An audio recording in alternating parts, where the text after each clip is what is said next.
Salut à tous les amis, c'est Vivi, on se retrouve pour un nouvel épisode du Faucon Millenium de Star Wars. On est parti aujourd'hui donc pour l'épisode numéro 33. Alors c'est parti, fascicule sur fond vert, et donc dans cet épisode, un petit peu plus de boulot que la dernière fois. L'épisode 32 il avait été très pauvre en contenu, en montage, et là normalement on a un petit peu plus de choses à faire, mais ce sera pas non plus un épisode très très long.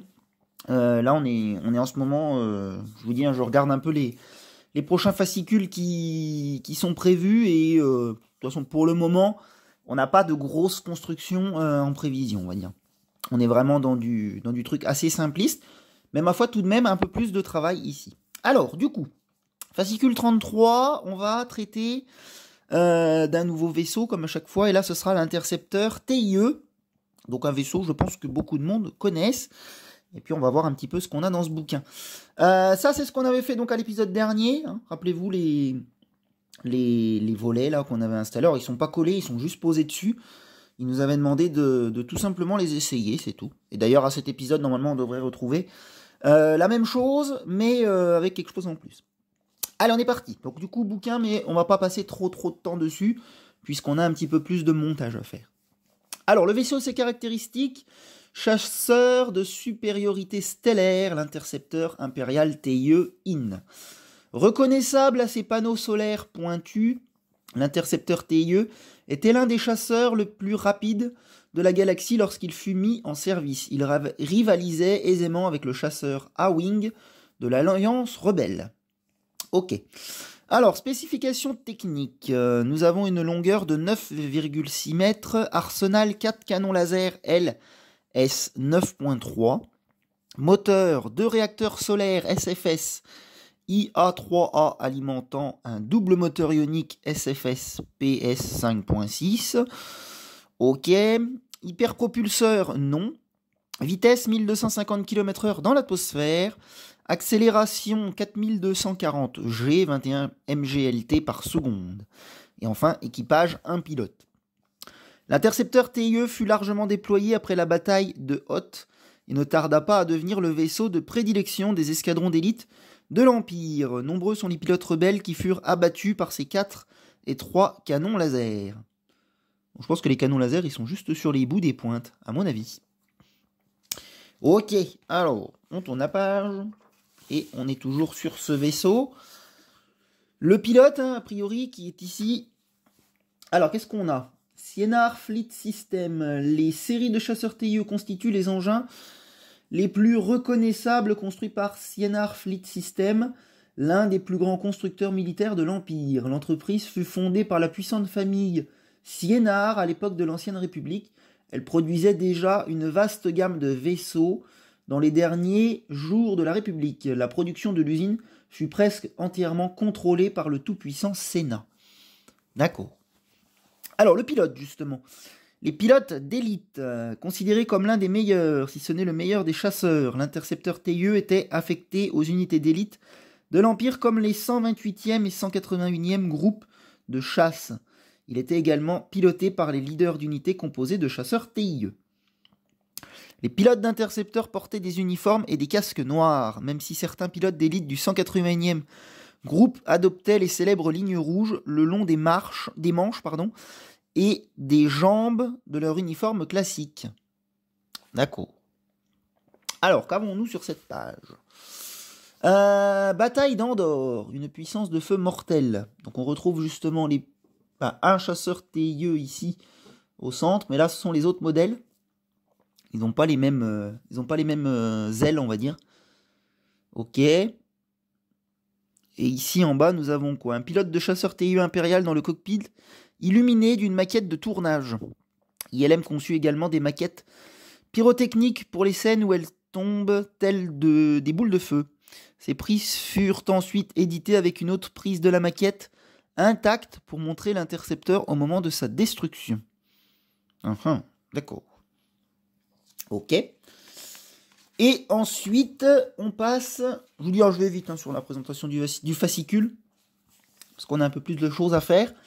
Là, on revient donc sur le Faucon, secret de vol générateur de boucliers. Les boucliers sont souvent rangés dans la même catégorie que les armes, tels que les blasters ou les torpilles à protons. Mais n'importe quel pilote expérimenté vous dira que les boucliers vont bien au-delà de la simple défense. D'accord. Alors, qu'est-ce qu'on a? Le rôle principal des boucliers d'un vaisseau consiste à le protéger des tirs de blasters et de missiles. Mais seuls les générateurs de type militaire peuvent repousser les tirs de laser. Des boucliers plus standards, mais nécessaires toutefois, protègent la coque et les moteurs des débris spatiaux et des radiations stellaires. D'accord, d'accord. Ici, on a quoi? Les vrais boucliers.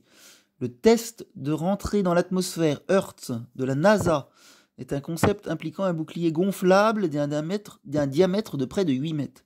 Ah, donc ça, c'est une photo réelle de la NASA. D'accord. Et donc, c'est un bouclier gonflable. Ok. Bon, il faudrait tout lire après pour comprendre mieux en détail, mais on va pas s'attarder là-dessus. On a vu l'illustration, c'est ce qui compte. Ok. Et qu'est-ce qu'on en a sur cette dernière page? Hop. Alors encore un beau schéma avec pas mal de petites choses. Je vous invite à faire pause si vous voulez lire, mais c'est peut-être pas forcément très lisible. Alors on a quoi? Contrôle de puissance de champ. Collecteur d'ion, ouais c'est vraiment... Ah, c'est un bouclier déflecteur, d'accord. La puissance d'un bouclier déflecteur dépend de l'efficacité du projecteur lui-même, de l'énergie fournie de la surface du bouclier et de sa distance avec le projecteur. La protection d'un vaisseau commence quelques molécules sous le blindage puis s'étend vers l'extérieur pour préserver l'intégrité de la coque. Mais les boucliers du Faucon peuvent aussi être dirigés dans n'importe quelle direction pour contrer le feu ennemi. À l'intérieur de chaque mandibule se trouve un générateur Torplex ainsi qu'un générateur de stase Novaldex et un générateur anti-concussion Nordoxicon pour protéger l'avant. Le Novaldex fait partie d'un système vital qui opère plus vite que la lumière. Le Faucon dispose enfin d'un générateur de bouclier déflecteur Quat Drive Yard de type militaire pour protéger ses arrières. Donc là on a une vue de dessus avec justement les deux trucs qu'on retrouve ici là.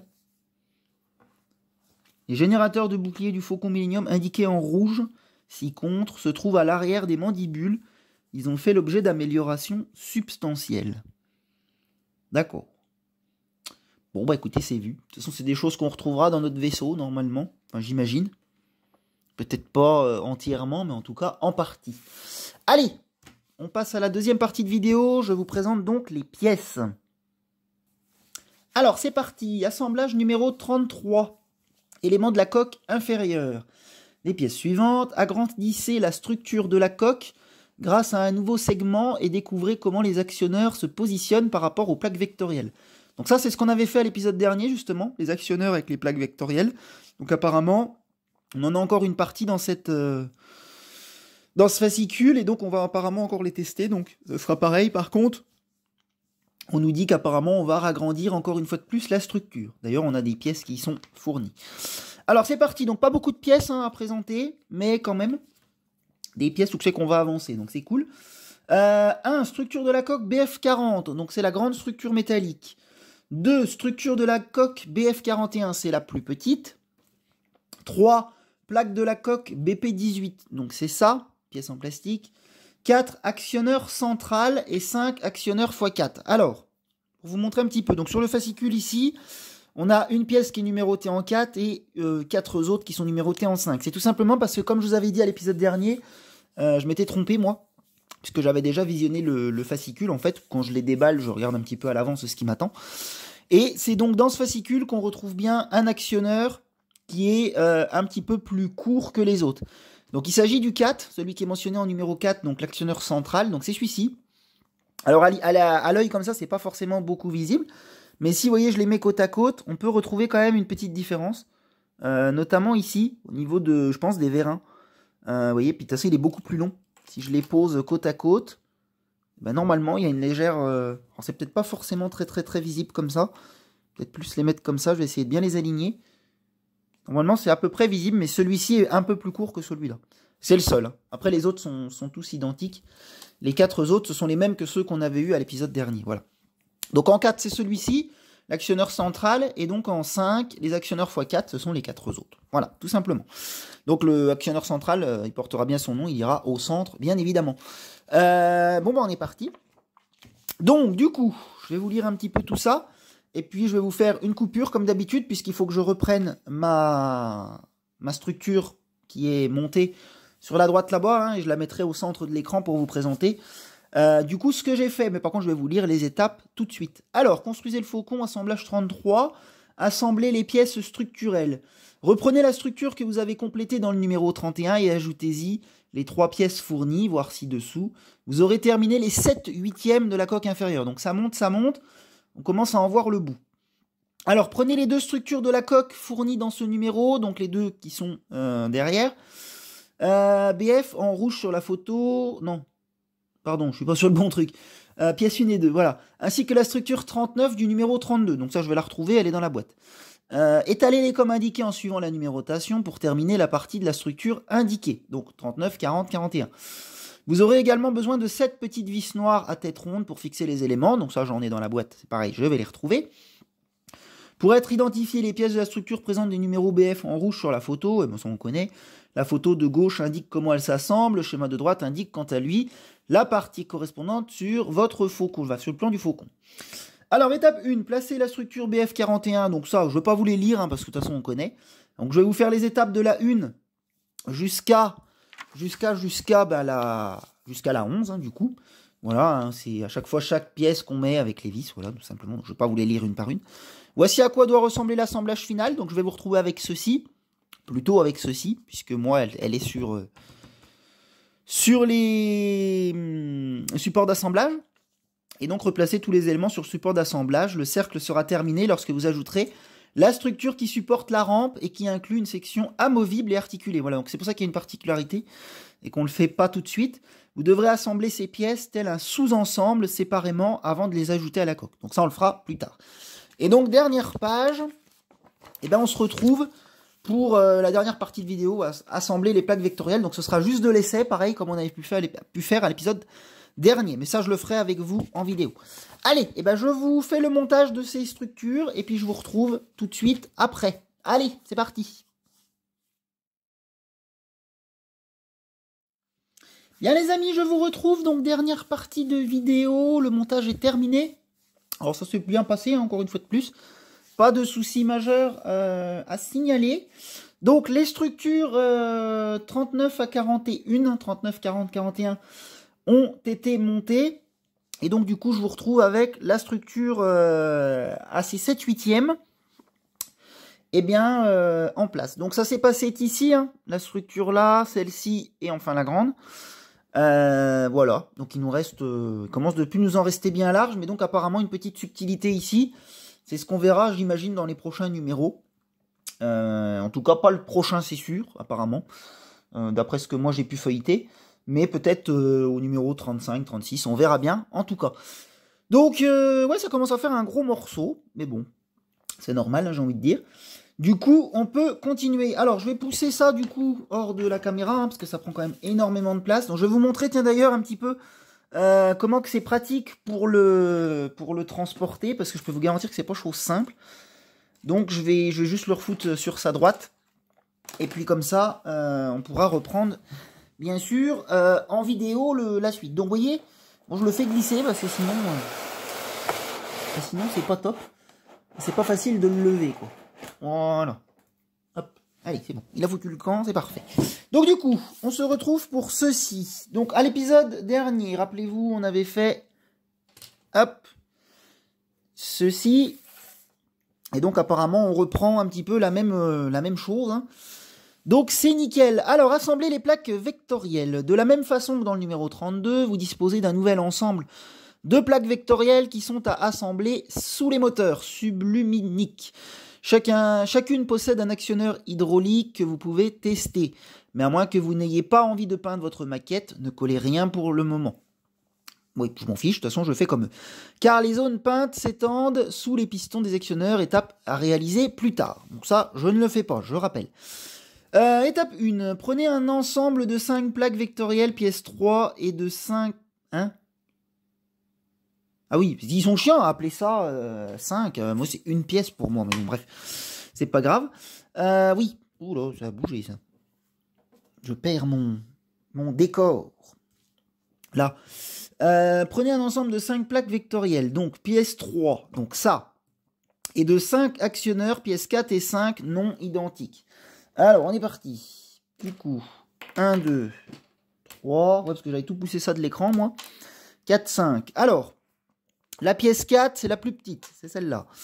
Et les autres sont au nombre de 4. 1, 2, 3, et puis 4. Allez.